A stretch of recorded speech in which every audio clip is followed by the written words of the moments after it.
નમસ્કાર દર્શક મિત્રો, રિયલ સમાચારમાં આપનું સ્વાગત છે। સમાચારોની શરૂઆત કરતા પહેલા એક નજર કરીએ આજના મુખ્ય સમાચાર પર।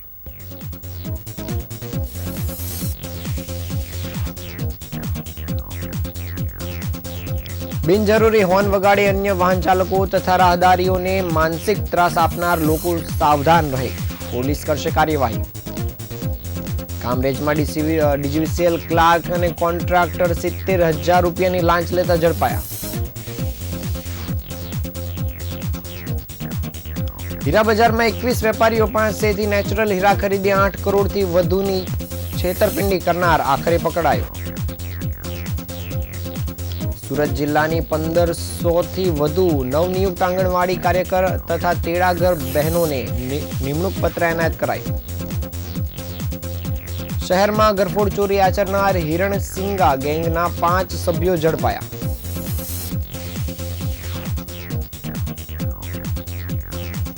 ઉધનામાં 23 વર્ષીય યુવકની પૈસાની લેતી દેતીના મામલે ઘાતકી હત્યા, પોલીસે 2ની કરી ધરપકડ।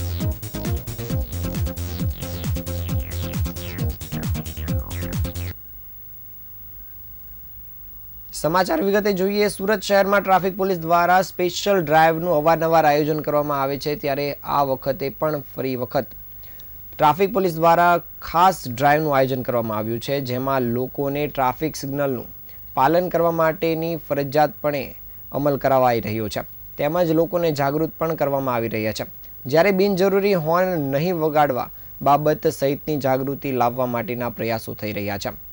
ટ્રાફિક પોલીસ દ્વારા ખાસ પ્રકારે આયોજન કરીને લોકોને વધુને વધુ જાગૃત કરવા માટે આહવાન કરાઈ રહ્યું છે।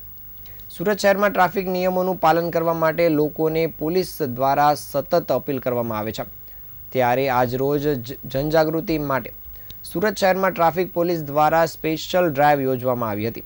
આ ડ્રાઈવ અંતર્ગત જે લોકો ટ્રાફિક નિયમનું પાલન કરતા નથી, જેમ કે સિગ્નલનું પાલન કરતા નથી, ઉપરાંત સ્ટોપ લાઇન પર ઊભા રહેતા નથી અને બિનજરૂરી હોર્ન વગાડ્યા કરે છે, જેને લઈને નોઇઝ પોલ્યુશન પણ થાય છે, તેવા લોકો સામે પોલીસ દ્વારા સતર્કપણે કાર્યવાહી કરવામાં આવી હતી।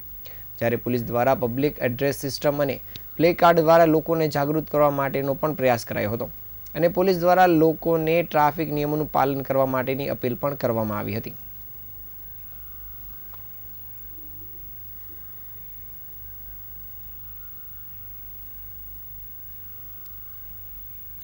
શહેરના છેવાડે કઠોળ ડીજીવીસીએલના સબ ડિવિઝનમાં ફરજ બજાવતા સિનિયર ક્લાર્ક 70,000ની લાંચ લેવામાં એસીબીની જાળમાં ફસાઈ ગયા છે। આ કર્મચારી 23 વર્ષથી નોકરી કરતો હતો અને 85,000 રૂપિયા પગાર હતો। લાંચની રકમ લેવા માટે ક્લાર્કને એક લેબર કોન્ટ્રાક્ટરને મોકલ્યો હતો, જેને પણ એસીબીના સ્ટાફે રંગે હાથ ઝડપી પાડ્યો છે। બંને લાંચિયાની સામે એસીબીએ ગુનો દાખલ કરીને તેમની ધરપકડ પણ કરી છે। કામરેજ ટોલ નાકાની બાજુમાં સ્વાગત નર્સરી પાસે લાંચની રકમ લેવા લેબર કોન્ટ્રાક્ટર ગયો હતો। કામરેજના ખેડૂતે પોતાની માલિકીની જમીનમાં કોમર્શિયલ વીજ કનેક્શન મેળવવા જરૂરી દસ્તાવેજો સાથે અરજી કરી હતી। વીજ મીટર લગાવવામાં આવ્યા બાદ સિનિયર ક્લાર્કે ખેડૂત પાસે લાંચની માંગણી કરી હતી અને શરૂઆતમાં 1.20 લાખ રૂપિયાની રકમ માંગવામાં આવી હતી। રકઝક બાદ 70,000 રૂપિયા આપવાનું નક્કી થયું હતું। આ દરમિયાન ખેડૂતે સુરત એસીબી કચેરીએ ફરિયાદ કરી હતી। લાંચની રકમ લેવા માટે જ્યારે ક્લાર્કે તેના મિત્ર ભરત સાવલિયાને મોકલ્યો, ત્યારે ભરત લેબર કોન્ટ્રાક્ટર છે, જે એસીબીના સ્ટાફના રંગે હાથ ઝડપાઈ ગયો હતો। ત્યારે સિનિયર ક્લાર્ક ફિલ્ડમાં હતા અને એસીબીની ટીમ પણ સિનિયર ક્લાર્કની વોચ રાખી હતી। જ્યારે લેબર કોન્ટ્રાક્ટરે લાંચની રકમ સ્વીકારી ત્યારે ક્લાર્ક સાથે ફોન પર વાત કરી, એટલામાં એસીબીની બીજી ટીમે ફિલ્ડમાંથી ક્લાર્કને પણ ઝડપી પાડ્યા હતા। એસીબીના સ્ટાફે 70,000ની લાંચની વાત કરી તો ક્લાર્કનો પસીનો છૂટી ગયો હતો।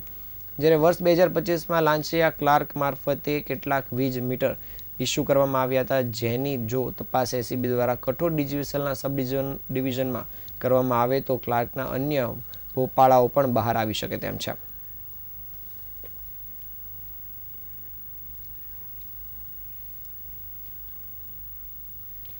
સુરત ઇકોસેલ પોલીસે હીરા બજારમાં 21 વેપારીઓ પાસેથી નેચરલ હીરા ખરીદી 8 કરોડ 20 લાખથી વધુનું ઉઠામણું કરનાર નાસ્તા ફરતા આરોપીની ધરપકડ કરવામાં સફળતા મેળવી છે। સુરત ઇકોસેલ પોલીસ હીરા બજારમાં વેપારીઓ પાસેથી હીરાનું માલ ખરીદી તેનું પેમેન્ટ નહીં ચૂકવી ઉઠામણું કરનાર મહંત ડાયમંડ LLP તથા રશેષ જ્વેલર્સ LLP કંપનીના ભાગીદારને ઝડપી પાડી કાયદેસરની કાર્યવાહી હાથ ધરી છે. હીરા બજારમાં કુલ 21 વેપારીઓ પાસેથી નેચરલ હીરાનો માલ ખરીદી 8 કરોડ 20 લાખથી વધુનું ઉઠામણું કરવામાં આવ્યું હતું. આ મામલે અનિલભાઈ હિરપરાએ ફરિયાદ નોંધાવતા પોલીસ દ્વારા ખાસ તપાસ શરૂ કરવામાં આવી હતી. આ દરમિયાન રોનકકુમાર ધોળિયા પોલીસ પકડથી બચવા નાસ્તો ફરતો હતો, ત્યારે ઇકોસેલ પોલીસે બાતમીના આધારે રોનકકુમાર ધોળિયાની ધરપકડ કરી છે. અગાઉ આ ગુનામાં જીતેન્દ્રભાઈ કાસુદરિયા, કૌશિક કાકડિયા, રવિકુમાર ઉર્ફે રવિ ચોગટ, અક્ષય જાસોલિયા, ધનરાજ રાઠોડ અને ભરતભાઈ માણિયાની ધરપકડ કરવામાં આવી ચૂકી છે.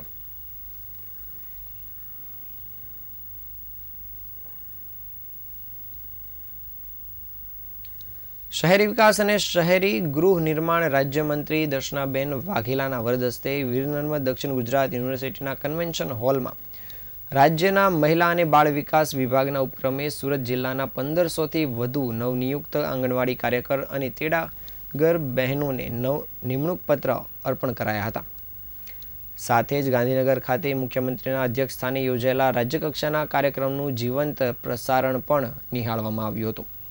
આ પ્રસંગે મંત્રી દર્શનાબેન વાઘેલાએ જણાવ્યું હતું કે નવી પેઢીને ઘડવામાં આંગણવાડી બહેનોની જવાબદારી ખૂબ જ મહત્વની હોય છે, કારણ કે માતા પિતા પછી તેઓ જ બાળકોને સંભાળે છે, તેમને પોષણ આપે છે અને તેમના શારીરિક, માનસિક અને સામાજિક વિકાસ માટેનું પ્રથમ પગથિયું પૂરું પાડે છે.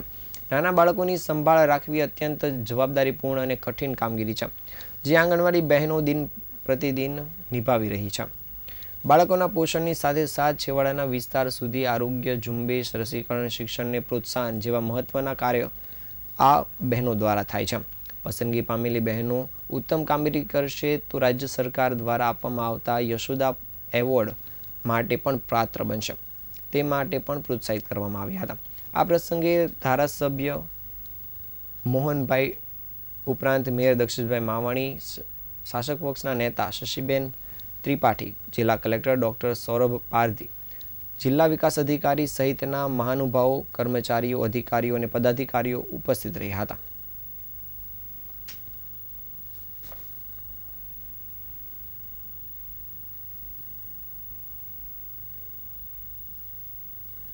સુરત શહેરમાં ગરફોડ ચોરીની ઘટનાઓ કરતી હિરણ સિંગા ગેંગને ઉમરા પોલીસે ઝડપી લીધી છે. પોલીસે કુલ 5 આરોપીઓને પકડી પાડવામાં સફળતા મેળવી છે, જેમાં 2 સગીર વયના આરોપીઓનો સમાવેશ થાય છે.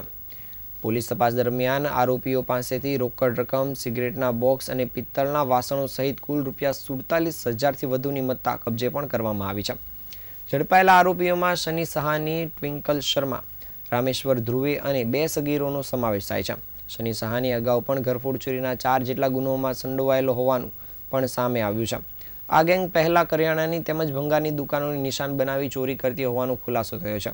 તાજેતરમાં તેમણે કરિયાણાની દુકાનમાંથી વિવિધ સામાન સાથે સિગરેટના બોક્સની ચોરી કરી હતી. ઉમરા પોલીસે મળેલી ફરિયાદના આધારે આ આરોપીઓની ધરપકડ કરવાની સાથે આગળની તપાસ કામગીરી પણ શરૂ કરી છે.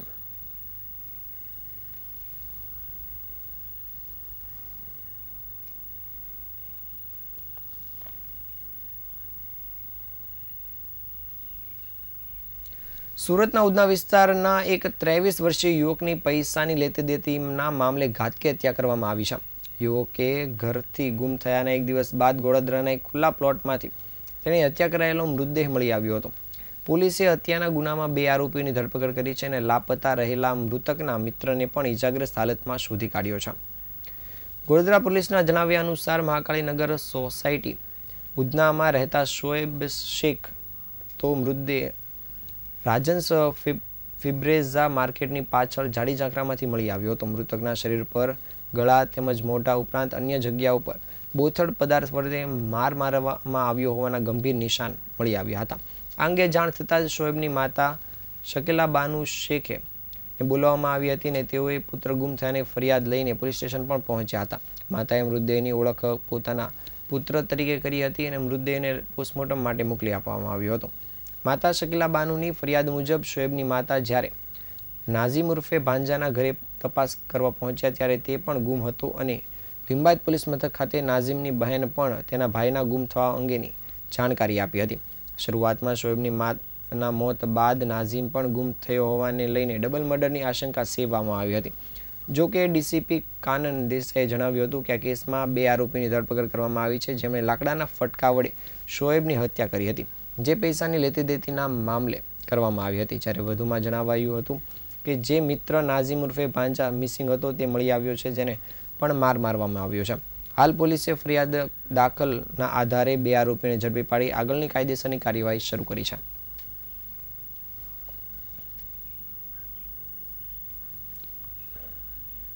શહેરના લિંબાયત વિસ્તારમાં ફરી એકવાર કાયદો વ્યવસ્થાની કડક આડમાં સુરક્ષા બળોએ દાદાગીરી કરતી ગેંગ સામે મોટી કાર્યવાહી કરી છે. લિંબાયત વિસ્તારમાં પોલીસ દ્વારા કૃષ્ણનગર વિસ્તારમાં ભય ફેલાવનારા 20 થી 27 વર્ષની ઉંમરના 4 લબરમુશિયા આરોપીઓને ઝડપી પાડવામાં અને સફળતા મેળવી છે. ઉપરાંત તેમનું રિકન્સ્ટ્રક્શન પણ કરવામાં આવ્યું હતું. ઘટનાની શરૂઆત ત્યારે થઈ જ્યારે કૃષ્ણનગરના એક સામાન્ય પરિવારના ઓટલા પર કેટલાક યુવાનો બેફામ રીતે દારૂ પી રહ્યા હતા અને ઘરના સભ્યો અને આસપાસના નિવાસીઓએ તેમને શાંતિથી દૂર જવા માટે કહ્યું હતું અને દારૂ ન પીવા વિનંતી કરી હતી, પરંતુ અસામાજિક તત્વોએ વિનંતીનો જવાબ પથ્થરમારા અને દાદાગીરી સાથે આપ્યો હતો. કારણ એટલું જ હતું કે ઘરના ઓટલા પર દારૂ પીવાની ના કહેવામાં આવી હતી. થોડા જ સમયમાં આરોપીઓએ ઘરના કાચ તોડ્યા અને ઘર બહાર દાદાગીરી કરવાની સાથે પથ્થરમારો પણ કર્યો હતો, જેના પગલે સ્થાનિક વિસ્તારમાં ભયનો માહોલ પણ છવાઈ ગયો હતો. આ હુમલામાં સ્થાનિક યુવક વિજયસિંહને ગંભીર ઇજા પણ પહોંચી હતી, જે બાદ સ્થાનિક લોકોએ પોલીસને ફરિયાદ આપતા પોલીસ દ્વારા તમામ મામલે તાત્કાલિક કાર્યવાહી કરીને 4 આરોપીઓની ધરપકડ કરવામાં આવી છે. લિંબાયત પોલીસે ધરપકડ કરાયેલા 4 આરોપીમાં રવિ ઉર્ફે ચોકો ઉર્ફે મનનસિંહ રાજ લોટન, કરણ સોનવણે અને પ્રકાશ ઉર્ફે વિકી સોનીની ધરપકડ કરાઈ છે. પોલીસ તપાસમાં બહાર આવ્યું છે કે આ 4 આરોપીઓને લઈને સુરત શહેરના અલગ અલગ પોલીસ સ્ટેશનમાં અગાઉ પણ હુમલા, તોડફોડ, શસ્ત્ર પ્રદર્શન અને જાહેરમાં દારૂ પીવું અને ભય ફેલાવવાના ગુના નોંધાઈ ચૂક્યા છે. પોલીસે આ 4 આરોપીઓને લઈને રિકન્સ્ટ્રક્શન કરવાની સાથે તેમના દ્વારા ભૂલ પણ કબૂલાવવામાં આવી હતી. હાલ પોલીસે આ 4 આરોપીઓને લઈને કડક કાર્યવાહી આરંભી છે.